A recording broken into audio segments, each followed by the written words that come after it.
ሰላም ጤና ይስጥልን። ከሰዓታት በኋላ በደረሰን ሰበር መረጃ የህዝብ ተወካዮች ምክር ቤት የመጨረሻውን ስብሰባ ባካሄደበት በዚሁ ታሪካዊ ዕለት ጠቅላይ ሚኒስትር ዶክተር አብይ አህመድ የሀገሪቱን ሉዓላዊነት በተመለከተ ሌላም ኃይል ቢጨመር ቅንጣት ታክል ስጋት የለብንም ማለት ያስተላለፉት ብርቱ መልእክት መነጋገሪያ ሆኗል። ለሰላም ጥሪ የተደረገለት አካል ማን ነው? በአርሲስ ከተከሰተው ከባድ ክስተት ጀርባ አዲስ አበባ ተቀምጠው እሳቱን የሚያቀጣጥሉ የተባሉት እነማን ናቸው? ይህ በእንዲህ እንዳለ መላው ዲፕሎማሲያዊ ቀጠና ባስደነገጠ ሁኔታ የሩሲያው የውጭ ጉዳይ ሚኒስትር ሰርጌይ ላቭሮቭ በድንገት አዲስ አበባ ገብተዋል። የክሬምሊን ቁልፍ ሰው በዚህ ሰዓት የመጡበት ሚስጥር ምንድን ነው? እነዚህ ሰበር መረጃዎች በዝርዝር ይዤላችሁ ቀርብ ያለው እስከ ቪዲዮ ፍጻሜ ድረስ አብራችሁን ቆዩ። ቪዲዮን ላይክ ማድረጉን አትዘንጉ። መረጃውን አድምጡ፣ አብረን እንከታተለው። በቅድሚያም የሉዓላዊነት ማረጋገጫና ያለፈው ስልት እስረኞች ቀጥታ ወደ መጀመሪያው ሀገራዊ መረጃችን ስናልፍ የህዝብ ተወካዮች ምክር ቤት 5ኛ ዓመት 30ኛ መደበኛ ስብሰባውን ባካሄደበትና የሥራ ዘመኑን ባጠናቀበት የመጨረሻ ታሪካዊ መድረክ ላይ ጠቅላይ ሚኒስትር ዶክተር አብይ አህመድ ከምክር ቤቱ አባላት ለቀረበላቸው ጥያቄዎች ሰፊ ማብራሪያ ሰጥተዋል።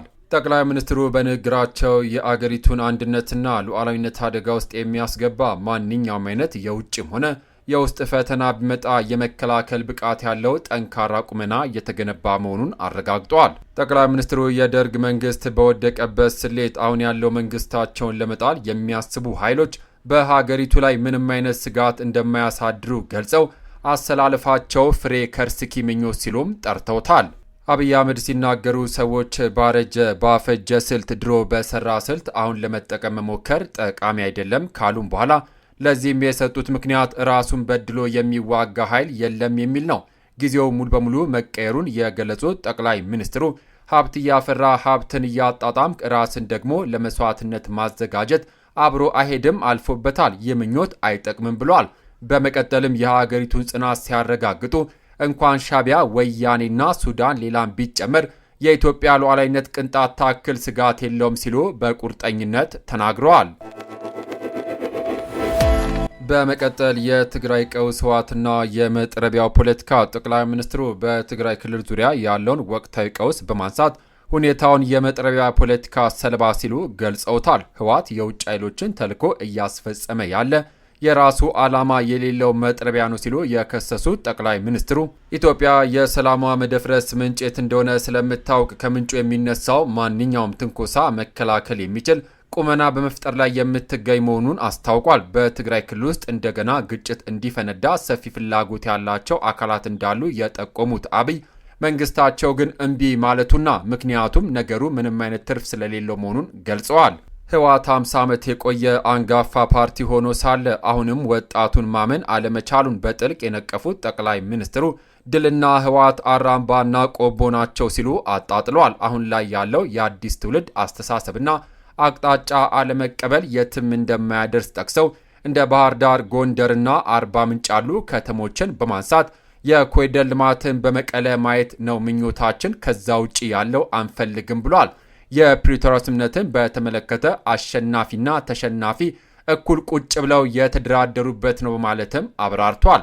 ሆኖም ግን አሁን ባለው ሁኔታ በትግራይ ወጣቶች በጉልበት ታፍሰው ወደ ሱዳን ወታደራዊ ቀውስ ውስጥ ተወስደዋል ያሉት ጠቅላይ ሚኒስትሩ ወጣቶች በማያውቁት ጉዳይ ህይወታቸውን እያጡ መሆኑን ገልጿል።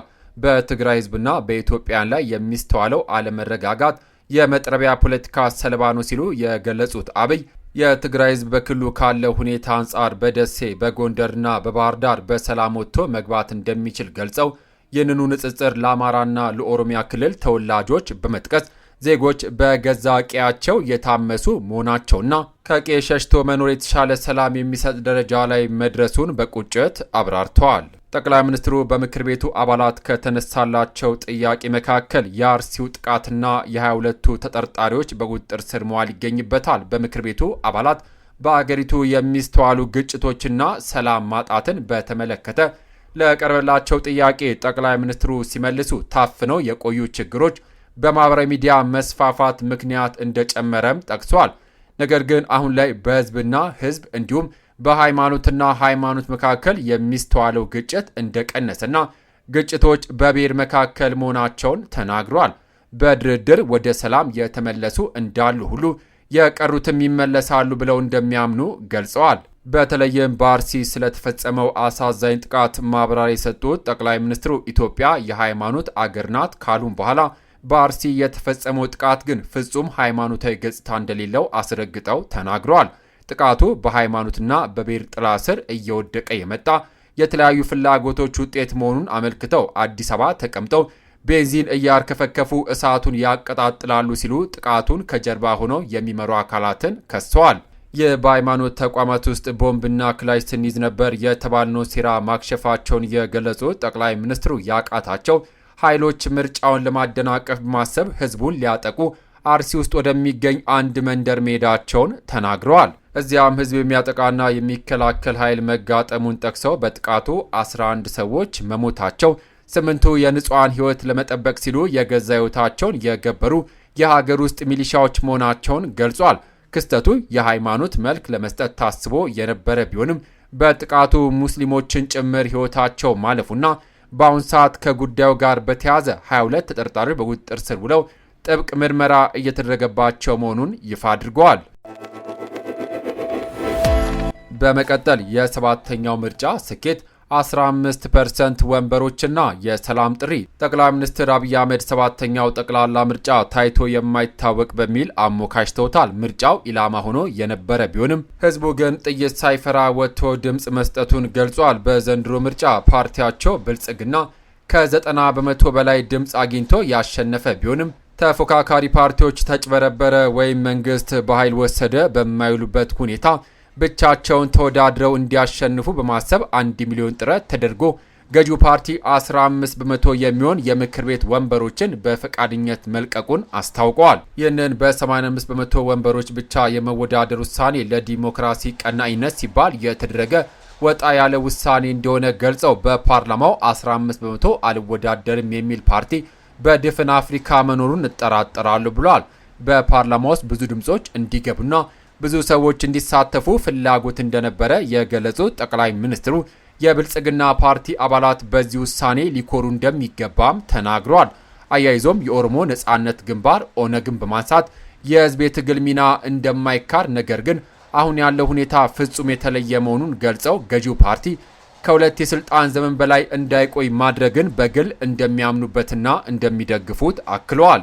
በንግግራቸው ማጠቃለያ ላይ ታላቅ የሰላም ጥሪ ያስተላለፉት ጠቅላይ ሚኒስትሩ ህወሓትም ጭምር ቀልብ ከገዛ አእምሮ ከገዛ ለመነጋገር ሰላም ለማምጣት ጥረት ማድረግ ያስፈልጋል ካሉም በኋላ ከሰላም ውጪ ያለው አይጠቅመንም ብሏል። የውጭ ተልዕኮ አስፈጻሚ የሆኑ የሀገር ውስጥ ኃይሎችንም ጉዳቱ የጋራ ስለሚሆን መታገስና ማስተማር ያስፈልጋል ብለዋል።